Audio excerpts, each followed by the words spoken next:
¿Qué tal? ¿Cómo están, señoritas, señores estudiantes de tercer año de bachillerato de la Unidad Educativa del Milenio? Bien, vamos a iniciar con una serie de videos tutoriales que complementan y refuerzan algunas de las temáticas del primer bloque. Vamos a iniciar con un poco de ecología básica. En esta clase vamos a trabajar con lo que es población, comunidad ecológica, un poco de flujo de energía, ecosistemas y biomas. Vamos a iniciar con la descripción de la población ecológica. Bien, la población ecológica básicamente es un conjunto de individuos de la misma especie que se hallan en un momento y en un lugar determinado, ¿sí? Algunas de las características que una población tiene son densidad, crecimiento y la dispersión. La densidad incluye lo que es la tasa de natalidad y la tasa de mortalidad. Primero, definamos densidad. Densidad básicamente es el número de individuos que se encuentran en un determinado espacio físico, ¿sí? Es decir, el número de individuos que están dentro de un rango determinado de kilómetros. Existen poblaciones que son bastante numerosas, pero sin embargo ocupan un espacio bastante reducido, como por ejemplo una manada de elefantes. Sin embargo, hay otro tipo de poblaciones, principalmente felinos, como el puma, el jaguar, ¿sí? el tigrillo, ¿sí? Que a pesar de que son pocos individuos, ¿sí? Para cada individuo existe cierto número determinado de hectáreas que deben ser respetadas por los otros miembros de su población, ¿sí? Entonces, hay poblaciones que son más numerosas y ocupan un espacio reducido, y poblaciones que son bastante reducidas pero ocupan un gran espacio físico, ¿sí? Entonces, dentro de la densidad se hallan aspectos como la tasa de natalidad, es decir, el número de individuos que nacen en un determinado periodo de tiempo, y la tasa de mortalidad, el número de individuos que fallecen en un determinado tiempo, ¿sí? Estas dos tasas están supeditadas gracias a las características del crecimiento. Por ejemplo, factores ambientales, la cantidad de alimentación y la edad de los individuos. Por ejemplo, en los factores ambientales, si las situaciones climáticas son demasiado adversas, van a causar una mayor tasa de mortalidad pero menor tasa de natalidad. La cantidad de alimentación va a generar el mismo efecto, mayor tasa de mortalidad y menor tasa de natalidad. La edad de los individuos, ¿sí? También tiene mucho que ver con respecto a la densidad. Por ejemplo, individuos jóvenes con mayor cantidad de alimentación y con los factores ambientales adecuados, en cambio, van a incrementar la tasa de natalidad y reducir la tasa de mortalidad. Todos estos elementos influyen directamente sobre la densidad. La última característica, que es la dispersión, ¿sí? Puede verse de la manera en la cual los organismos se organizan dentro de la naturaleza. Existe una dispersión uniforme, como lo podemos apreciar en la imagen. Esto es propio de poblaciones vegetales como pinos, ¿sí? Pinos, cipreses, algunos árboles. Puede ser aleatoria, es decir, dispersos en una gran población. Vuelvo al ejemplo anterior, felinos de la selva, ¿no? Jaguares, pumas, etc. Y también puede existir una dispersión agrupada, como podemos apreciar en esta gráfica, ¿no? Propio de manadas, ¿sí? De algunos tipos de mamíferos. Vuelvo igual al ejemplo anterior, elefantes, ¿sí? Entonces, esas son algunas de las características que analizaremos dentro del elemento de población. Subimos en la escala de nivel de organización y pasamos a la comunidad ecológica. Vamos a hablar de los tipos de poblaciones que forman la comunidad, el flujo de energía que está supeditado dentro de ellas y sucesiones ecológicas. Bien, primero, los tipos de poblaciones que están dentro de una comunidad. Existen 4 tipos de poblaciones. En primer lugar se hallan los productores, que siempre son parte del reino vegetal. Consumidores primarios, aquí vamos a hallar todos los organismos herbívoros. Consumidores secundarios, aquí hallamos carnívoros y superdepredadores, es decir, carnívoros que consumen otros carnívoros. El número de individuos en este nivel de población, ¿sí? puede variar dependiendo el bioma en el cual se encuentre, ¿sí? Entonces, por ejemplo, en el páramo habrá un determinado grupo de consumidores secundarios, mientras que en la sabana africana otro. Y el último peldaño en esta escalera, sí, aquí lo describen con el nombre de descomponedores, pero en realidad el nombre correcto sería reductores. Por ejemplo, dentro del último peldaño, no solamente las bacterias, que son descomponedores, forman parte de este elemento. También tenemos otros individuos, como por ejemplo coprófagos, es decir, que limpian el ambiente de las heces fecales, como por ejemplo el escarabajo estercolero. Sarcófagos, que se alimentan de sustancias putrefactas, algunos anélidos, algunos gusanos, ¿sí? Detritívoros, las lombrices de tierra, ¿sí? Destruyen la sustancia orgánica en partes cada vez más pequeñas y forman el abono llamado humus. Existen también los necrófagos, que se alimentan de sustancias muertas, ¿no? De sustancias muertas, no en descomposición, sustancias muertas. Dentro de este elemento también tenemos los carroñeros, que ayudan a limpiar el ambiente. Entonces, el último peldaño de esta escalera de poblaciones es bastante amplio en realidad, ¿sí? Recuerden, productores, reino vegetal, consumidores primarios, herbívoros, secundarios, depredadores, superdepredadores, y en el último peldaño tenemos los reductores, descomponedores, detritívoros, carroñeros, o también llamados necrófagos, los sarcófagos, coprófagos, ¿sí? Son limpiadores de la naturaleza. Entendido que existen 4 niveles de poblaciones, podremos entender que existen cadenas y redes tróficas, ¿sí? Entonces, en la escuela a ustedes le enseñan con el nombre de cadenas alimenticias, pero el nombre correcto es cadenas tróficas, ¿sí? Entonces aquí les he planteado la diferencia entre una cadena trófica, que es bastante reducida, y una red trófica, que es bastante amplia, ¿sí? Bastante amplia. ¿Por qué analizamos estos elementos, cadenas y redes tróficas? Porque es importante para analizar el flujo de energía. Bien, primero, ¿cómo inicia el flujo de energía? En primer lugar se encuentran los productores, que son los individuos que, como podemos apreciar aquí, obtienen mayor cantidad de energía medida en moles, ¿sí? Aquí le ponen en kilogramos, pero en realidad no es lo correcto es en kilocalorías, ¿sí? Y más específicamente en moles, ¿no? Dentro de la masa corporal. Ahora bien, los organismos que tienen mayor cantidad de energía son los productores, las plantas, que lo obtienen directamente de la luz solar. Ellos transforman energía lumínica en energía química, transforman a través de la fotosíntesis los rayos solares en glucosa, que es la principal molécula energética, ¿sí? Ahora bien, aquí hay una regla. Siempre el siguiente consumidor en la cadena o en la red trófica va a consumir únicamente el 10% de la energía total, es decir, mientras que a un productor tiene 10.000 kilocalorías o calorías simples, el herbívoro va a obtener 1.000, el consumidor secundario 100, ¿sí?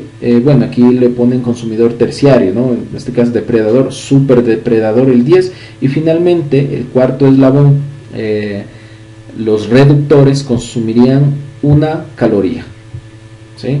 Entonces, los individuos que en la naturaleza tienen mayor cantidad de energía química son los productores, y va reduciendo en un 10%, ¿sí? En un 10%. Esa es la regla básica del flujo de energía. Con cualquier cantidad que a usted le plantee un ejercicio de razonamiento, en este caso referentemente a los temas de biología, recuerde siempre el flujo de energía. Productores tienen mayor energía, y la última cadena, que vendrían a ser los reductores, ¿sí?, obtienen la menor cantidad de energía, ¿no? Entonces, independientemente si a usted le plantean un problema con una cadena trófica o una red trófica, ya sabe que, ¿sí?, las herbáceas, bueno, no solamente las herbáceas, el reino vegetal, las plantas, tienen mayor cantidad de energía, la cual se va disipando en un 10% a los siguientes consumidores. Bien, la comunidad ecológica, principalmente las vegetales, tienen otra característica que son las sucesiones. Las sucesiones son básicamente mecanismos de construcción y de destrucción de poblaciones vegetales.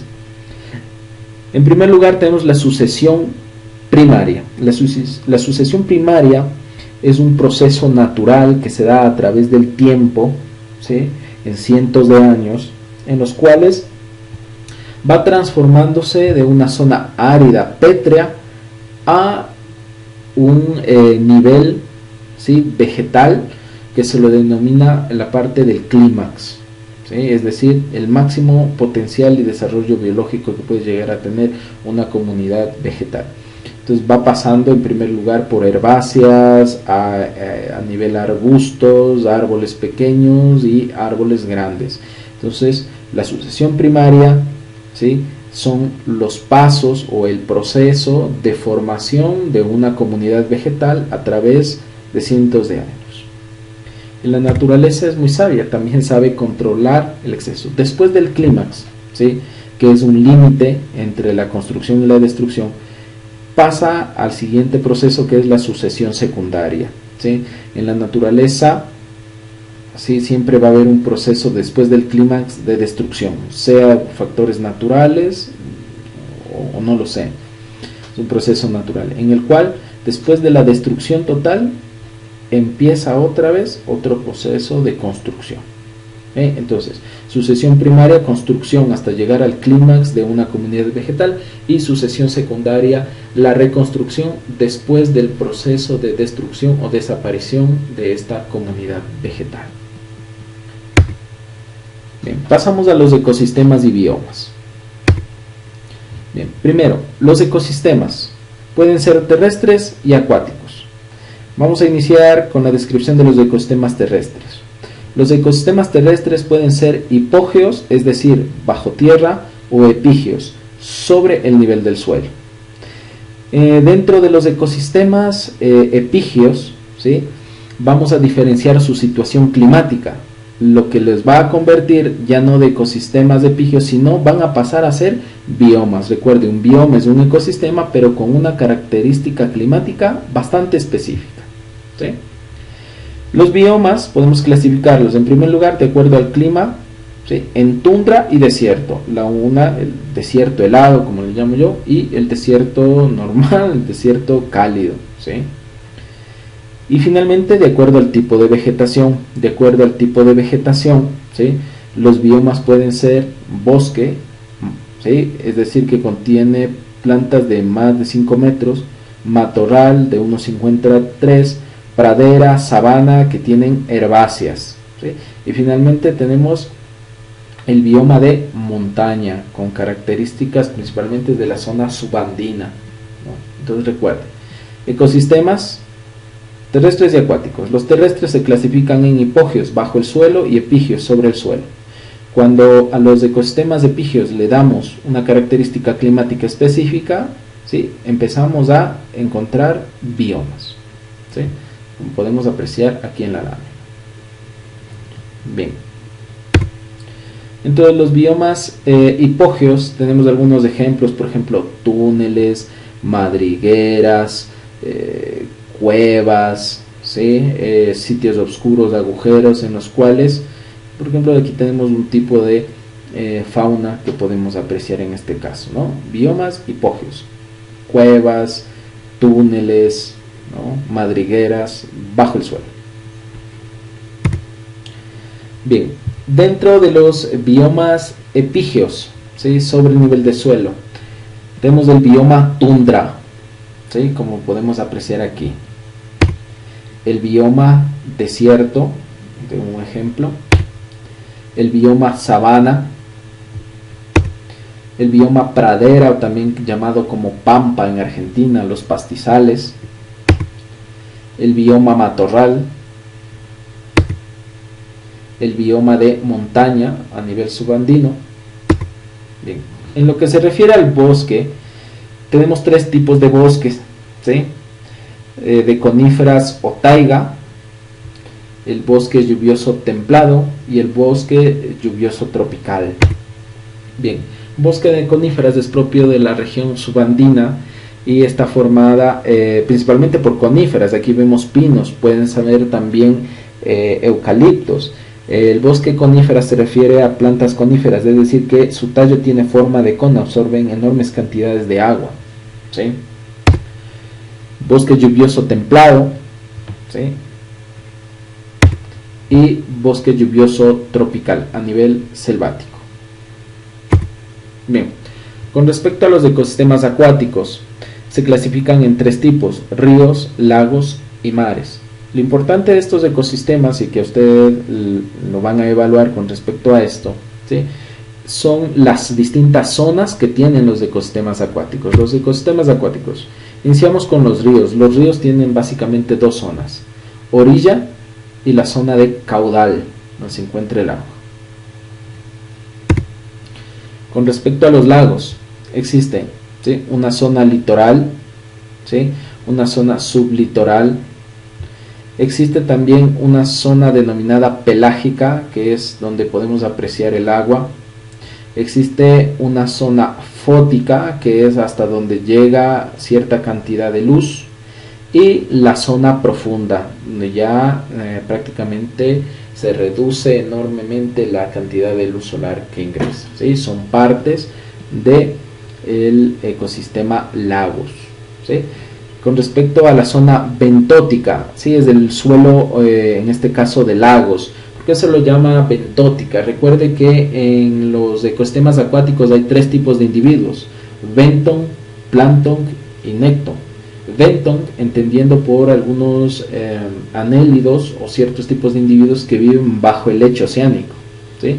Plancton, todos los microorganismos que se hallan flotando en el agua. Y necton, los peces, ¿sí? Entonces aquí lo denominan zona bentótica porque aquí viven aquellos individuos que se sumergen bajo el suelo, en este caso de lagos. Con respecto a los mares tienen una zona litoral, sublitoral, ¿sí? Igual tienen una zona bentótica, ¿no?, que se halla en la plataforma continental o en el lecho oceánico, ¿sí? Toda esta sección que podemos apreciar aquí es la zona pelágica, ¿sí? Tiene una zona fótica, aquí lo denominan una zona afótica, donde ya se va reduciendo la cantidad de luz. El nombre correcto es zona oceánica. Y finalmente la zona abisal. La zona abisal es la zona de mayor profundidad de los mares y donde no llega nada de luz, ¿sí? Nada de luz. Allí se han desarrollado formas de vida bastante extrañas, ¿no?, incluido cierto tipo de peces con una especie de linterna. Entonces es la zona más profunda del océano.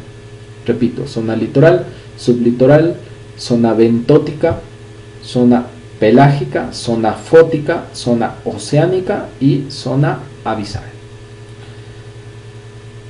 Bueno, chicos, eso es todo en cuanto a esta temática de refuerzo. Espero que les haya ayudado. El contenido necesario para que usted realice su trabajo, sus organizadores gráficos, ya se encuentra en la plataforma, ¿sí?, específicamente el tema 3 y 4. Espero que les haya ayudado y que tengan un excelente tiempo en casa. Nos miraremos en clases presenciales.